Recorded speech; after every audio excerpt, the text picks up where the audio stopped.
I used to think that a life changed because of one night, one confession, one brave sentence spoken aloud in a trembling voice, but when I look back now, older and gentler with myself than I ever knew how to be then, I understand that the night I stopped pretending to be someone I wasn't had been assembling itself for years in tiny, almost invisible pieces.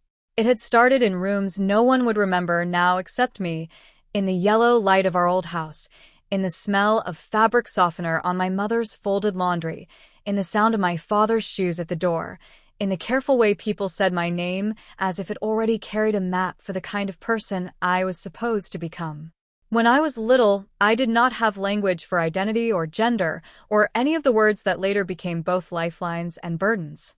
I only had feelings, and feelings are difficult things for children because they arrive before explanation does. I remember standing in the hallway outside my parents' room, staring at the mirror that hung crooked on the wall, seeing a small child with a solemn face and trying, even then, to solve a riddle I could not name. I was not unhappy all the time. That would be too simple and too clean. Childhood is rarely one thing. I laughed, I played, I climbed trees badly, I read books under blankets with a flashlight, I memorized the creak of every step in our staircase so I could sneak to the kitchen after bedtime for cookies or cereal. But threaded through all of that was a quiet sense of distance, as if everyone else had been handed a script and I was trying to perform my lines from memory after losing the page. My mother was practical, loving in a busy way, always moving, always doing 3 things at once. She had the habit of talking to herself while cooking, little running commentaries about onions and missing lids, and which bill needed to be paid. I loved being near her, even when she wasn't speaking to me directly, because her presence felt organized and warm.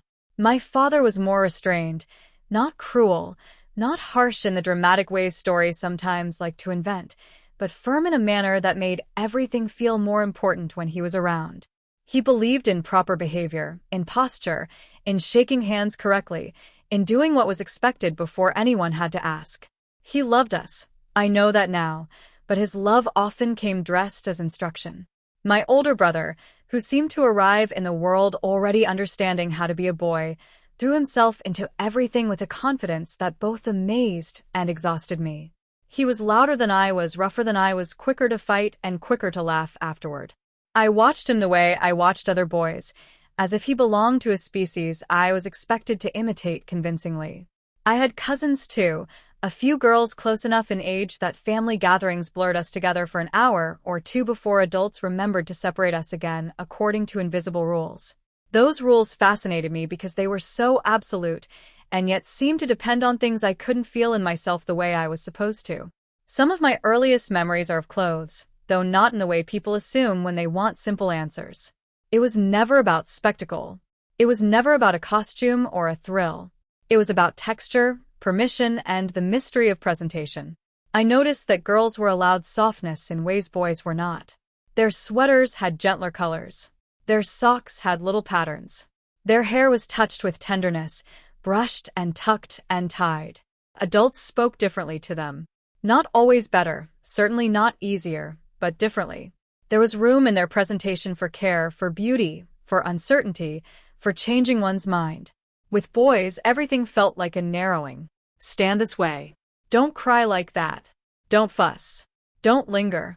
Don't be shy. Don't cross your legs like that. Don't hold your hands that way. I learned early that people could read meaning into your smallest gestures, and I became watchful because I did not know how not to be.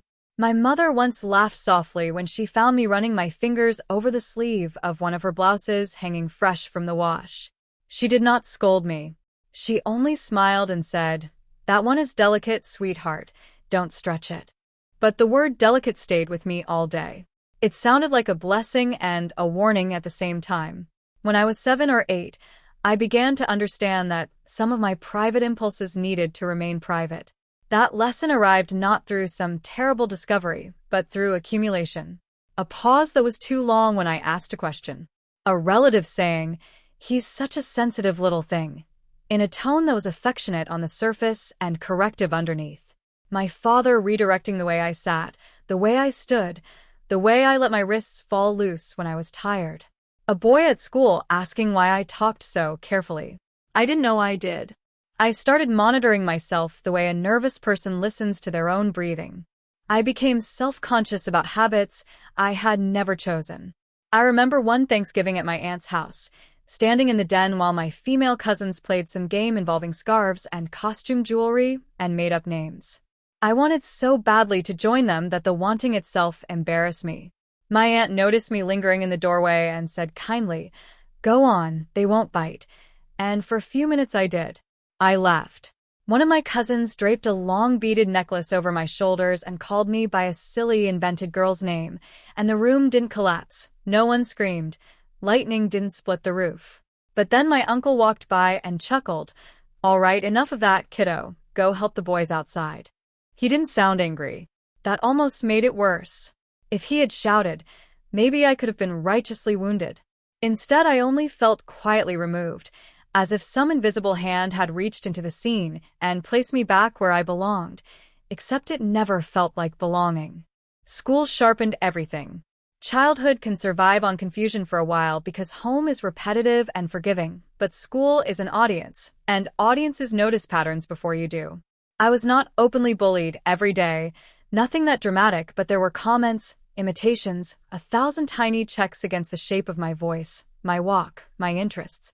Boys sensed uncertainty in one another with almost supernatural precision, and uncertainty attracted attention. I learned to lower my voice when I answered attendance. I learned to laugh at jokes I did not find funny. I learned how to throw a ball with more force than accuracy, because effort counted for something. I learned that if I seemed too interested in how I looked, that was suspicious, but if I ignored my appearance too much, that was also wrong. I existed in a narrow corridor between not enough and too much.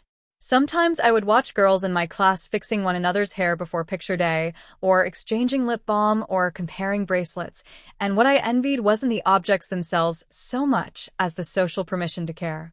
They could experiment with themselves in public. They could ask each other, "Do I look okay?" without shame.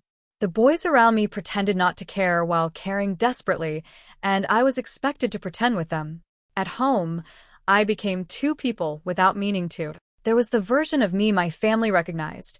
Quiet, polite, studious, slightly awkward, easier than my brother, more helpful with chores, more likely to stay in and read than to crash bikes into ditches or come home muddy. Then there was the self that lived in stolen moments. Nothing dramatic. Nothing anyone outside would have noticed as important. I would linger in the bathroom after showering and study my face in the mirror, not with vanity but with longing and confusion, tilting my head, pushing damp hair around my forehead, trying to imagine what it would mean if I didn't have to harden into the person everyone expected. When the house was empty, or empty enough, I would stand in my mother's room and look at the order of her things.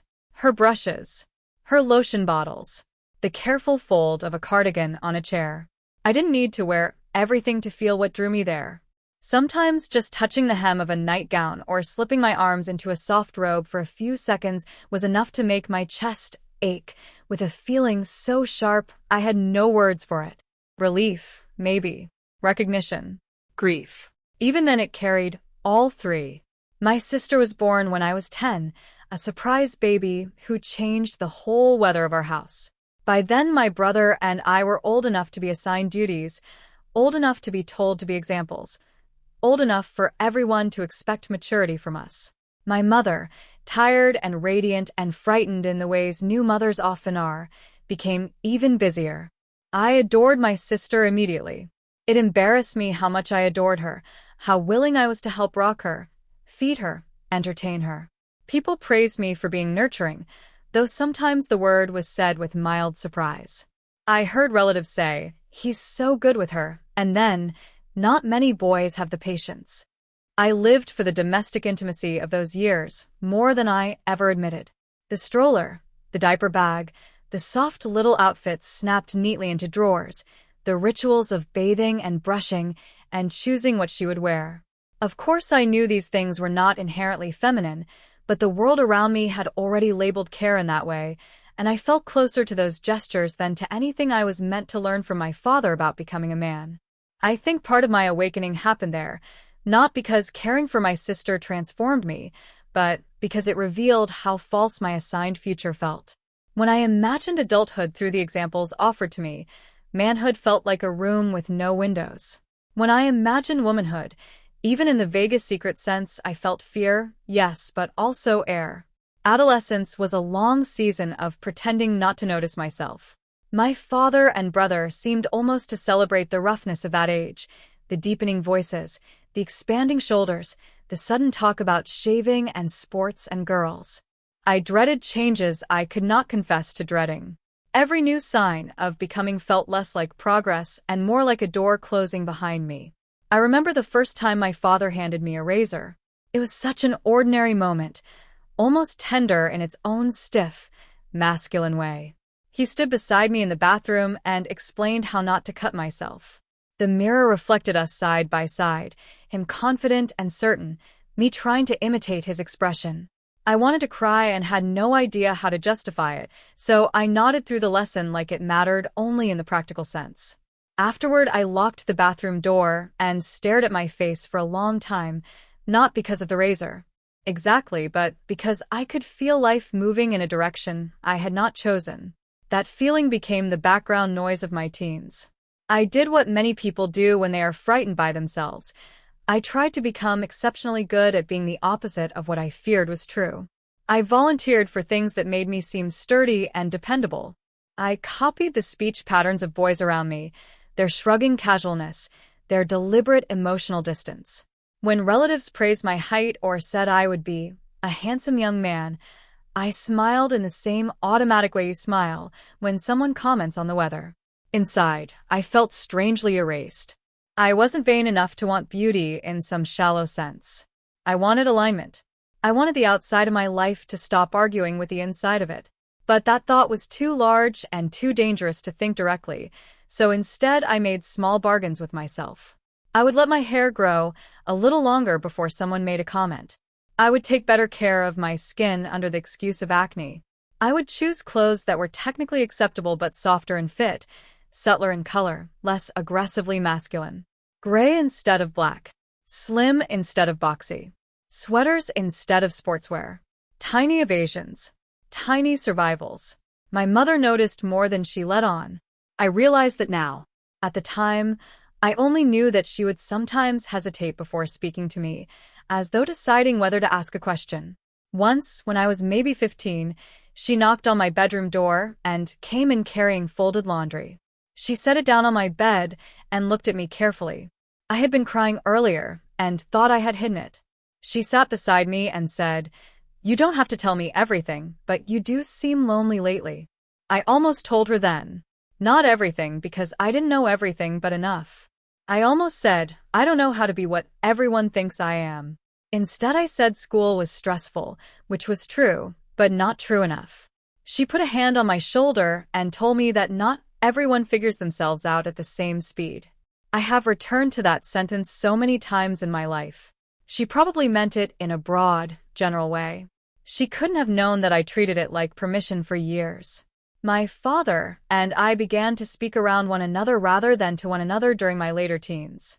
He was proud when I excelled academically, proud when teachers described me as mature, proud when I got accepted into a good college, but his pride always seemed attached to a future version of me I could not inhabit honestly. He would talk about the man I was becoming as if he were reporting on a construction project already underway. I never knew how to answer him. I was not angry all the time. That would be unfair. There were evenings when we watched old movies together or fixed something in the garage, and I felt the simplicity of being his child, loved in the only way he fully understood. But even those moments held sorrow because I sensed how impossible it would be, one day, to tell him that the son he thought he was shaping had been someone else all along, or at least had been trying very hard not to disappear under that shape.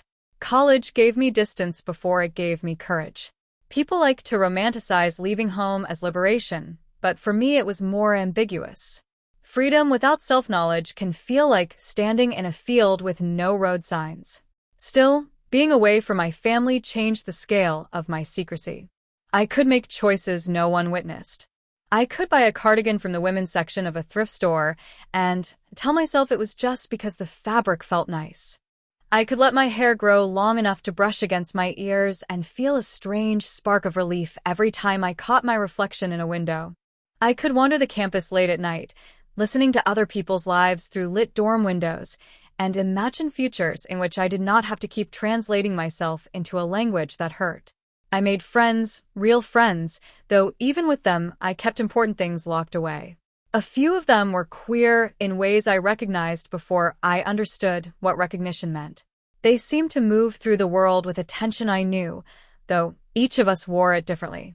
One friend in particular, a woman from one of my literature classes, had a way of asking gentle but dangerous questions. She never pried. She simply made room. One night over coffee, after everyone else had left, she asked whether I ever felt like I was performing my entire life. I laughed too quickly and said, "Doesn't everyone?" She looked at me with a softness that made me want to vanish and speak at the same time. That was around the period when the internet stopped being just a place for distraction and became, for me, a mirror. I found essays, forums, anonymous posts, memoirs. I discovered language I had never heard spoken aloud in my own house. Gender dysphoria, gender identity, transition, trans woman. At first I read everything with a hungry, detached urgency of someone researching a medical condition they suspect but hope not to have. I was cautious even in private, as if a browser history might expose more than actions ever had. Some stories fit me immediately, others didn't. I worried that if I did not match every detail of someone else's narrative, then I had no right to mine. I told myself I was only curious. I told myself it was an intellectual interest. I told myself many things that bought me time, but not peace. What changed me slowly was not any single revelation but repetition. Again and again I read words written by people who described the dull ache of misalignment, the longing attached to ordinary things, the exhaustion of maintaining a role, the absurdity of thinking you need certainty before you're allowed to ask sincere questions. I would close my laptop and sit in silence afterward, feeling both devastated and less alone. Even then, I did not move quickly. That is one of the most misunderstood things about identity, at least in my experience. People imagine that self-knowledge arrives and action follows, like thunder after lightning. For me, it was more like the tide, returning so often that eventually denial became harder than acceptance. I started experimenting in private with tiny acts of presentation. I learned how to care for my eyebrows without making it obvious. I practiced softening my posture instead of constantly bracing it. I let myself buy clothes that did not shout masculinity, even if I could not yet wear what I truly wanted. Occasionally, when I had the room to myself and the emotional strength not to collapse afterward, I would fully dress in a way that reflected the self I was beginning to admit. Not for spectacle, not for fantasy. I would simply stand there, breathing, noticing how my whole body quieted when I did not have to argue with my own reflection quite so loudly. But those moments were always followed by fear.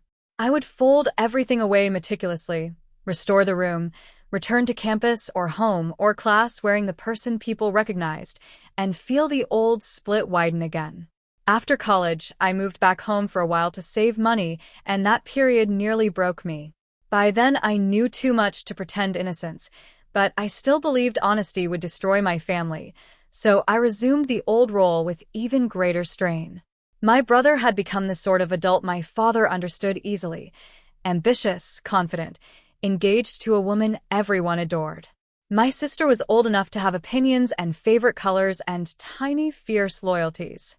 Watching my mother help her choose dresses for school concerts or braid her hair before family photos awakened a grief in me so specific it felt ancient. I wasn't jealous of her childhood. I was grieving the girlhood I had never been allowed even to miss. Family gatherings became more difficult because relatives had started asking the next round of questions. Was I dating anyone? What kind of woman did I like? Had I thought about marriage? I answered evasively, laughed at the right moments, and felt myself becoming a ghost at my own table. My mother and I grew closer during those years in a way that was painful because of how incomplete it was. We would talk late while she cleaned the kitchen, just the two of us, and she would tell me things about her own youth that I had never heard before, small disappointments, aborted ambitions, the claustrophobia she sometimes felt as a young wife and mother before she learned how to carve out selfhood in narrow spaces. I think she was trying, without saying it plainly, to teach me that a life can be remade more than once. Once she asked, very quietly, if I was unhappy being alone. The question trembled between us because I knew she was not only talking about romance. I told her I felt lost. She wiped her hands on a dish towel and said, "Lost is not the same as broken." I went to bed that night and cried into my pillow like I was 16 again. The first person I told was not family. It was that college friend, the one who had asked me years earlier whether I felt like I was performing. We had stayed close. She lived in another city by then, and I called her one rainy evening after pacing my apartment for nearly an hour. I could barely get the words out. I said I thought something was wrong with me. She said, very calmly, "I don't think something is wrong with you." I said I didn't know if I was a woman, or if I only wanted to be one, or if those were different things. I said I had spent so long pretending to be normal that I didn't know what honesty would look like anymore. She listened without interrupting. When I finally stopped, ashamed of how incoherent I sounded, she said, "You don't have to prove anything to me tonight. You're allowed to start by telling the truth to yourself." That sentence opened a door in me. Not all at once, not dramatically, but enough. Therapy came next, slowly and awkwardly, then with more urgency. I wish I could say the first therapist was perfect, but she wasn't. She was kind and cautious, and perhaps a little too general. Still, she gave structure to feelings that had governed me in secret for decades. Sitting in that office, I had to say things aloud that had never survived contact with air before. I had to admit the extent of my exhaustion. I had to name how early this confusion went, how often presentation affected my mood, how deeply family expectations had shaped my silence. I talked about my father's certainty, my mother's tenderness, my brother's ease, my sister's girlhood, my cousins, my school years, the mirror in the hallway, the borrowed softness of secret moments.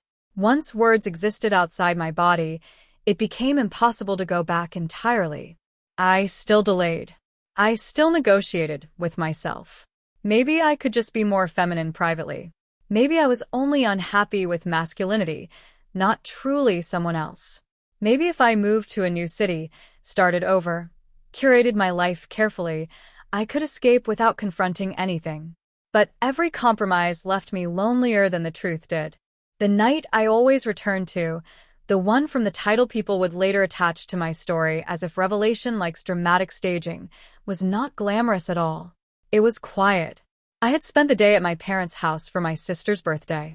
She was a teenager by then, clever and observant, with one foot in childhood and the other already testing adulthood. The house was full of familiar noise. My father assembling something unnecessarily complicated in the garage because he preferred tasks to emotions, my mother frosting a cake while pretending not to stress, my brother and his wife arriving late with apologies and laughter, my aunts discussing weather and blood pressure and neighbors, my sister pretending she was too old to care about any of it while clearly caring very much. I moved through the day in my usual role, helping where I could, smiling when expected, feeling both love and estrangement so intensely that it left me tired to the bone. At one point, my sister came into the kitchen wearing a dress my mother had bought her for school pictures, stood in front of the pantry door as if it were a mirror, and asked, "Do I look like myself in this?" The question hit me with such force that I had to turn away under the pretense of checking the oven. My mother answered, "You do when you stop worrying about what everyone else will think." Everyone laughed lightly, but I felt something in me give way. That evening, after the guests were gone, and I had driven back to my apartment, I sat on the floor for a long time without turning on the lights. I remember the sound of traffic outside, the hum of the refrigerator, the strange stillness that follows a day spent being watched. I was wearing the same clothes I had worn to my sister's birthday, clothes chosen for ease, for invisibility, for fitting the role. I looked down at my hands and felt an almost unbearable fatigue. Not sadness exactly, not panic, just the exhaustion of decades. I thought about every version of myself I had performed. The little child in the hallway mirror, the boy trying not to move the wrong way at school, The teenager learning to shave as if it were an initiation he wanted. The college student reading other people's truths in secret. The adult child at family tables laughing in the right places while disappearing inside. I thought about how much of my life had been organized around making other people comfortable with an image that was slowly erasing me. And for the first time, instead of asking whether I was really allowed to feel what I felt, I asked a different question. How much longer can I survive if I keep refusing myself? I stood up, went to the bathroom, washed my face, and looked into the mirror longer than I ever had. Not critically, not searching for flaws, just looking. I said my name out loud, the name everyone had always used, and it felt like a shirt that no longer fit. I said nothing for a while after that, but in the silence another name rose inside me, one I had carried privately for months without daring to trust it. When I spoke it aloud, my whole body shook. I cried then, not elegantly, not in some cinematic posture, but with the raw, humiliating relief of someone who has been homesick without knowing the place they missed. Nothing outside changed in that instant. My face was still my face. My apartment was still my apartment. No music swelled. No witness applauded. But something essential ended. The negotiations ended. The pretending ended, at least in me. I knew there would still be practical fear, family conversations, paperwork, losses, misunderstandings, and 100 slow steps ahead. But the lie had lost its center. I could not unknow what I knew. Coming out to my mother happened first because I could not bear the idea of telling my father without some soft place to land. I invited her to lunch and almost canceled twice. She noticed my shaking hands before the food arrived. I told her I needed to say something important and that I was afraid. The moment stretched. Then, in the most halting, imperfect language, I told her that I had been struggling with my gender for a long time, that I did not feel like the son everyone believed I was, that I thought I was her daughter. She covered her mouth and cried immediately, which terrified me until I understood. She was not recoiling. She was grieving and loving at once. She kept saying, "I wish you had been carrying this alone less long." We talked for hours. Not everything was easy. She had questions. She was frightened for me. She worried about my father, about the world, about what life would ask of me.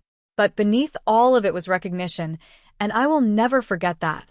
Before we parted, she touched my cheek the way she had when I was little and said my chosen name carefully, testing it, honoring it. I went back to my car and sobbed with relief, so intense it felt almost like pain. My father was harder, slower, more complicated. He did not respond with cruelty, which I remain grateful for, but neither did he understand. At first he retreated into silence, the place he went whenever emotion exceeded his vocabulary. He asked practical questions as if they might save him from the larger truth. Had I been influenced by someone? Was I certain? Why now? Hadn't there been signs earlier if this was real? That last question almost made me laugh. There had been nothing but signs. I told him, as calmly as I could, that there had been signs all my life, only not signs he had known how to read. I told him I loved him. I told him I was not rejecting the family, only refusing to keep rejecting myself. He looked older to me in that conversation than he ever had before. It took him months to stop talking about me, as if I were a problem to be solved. Months more before he could say my name without hesitating. But time did what arguments couldn't. He saw that I was not vanishing.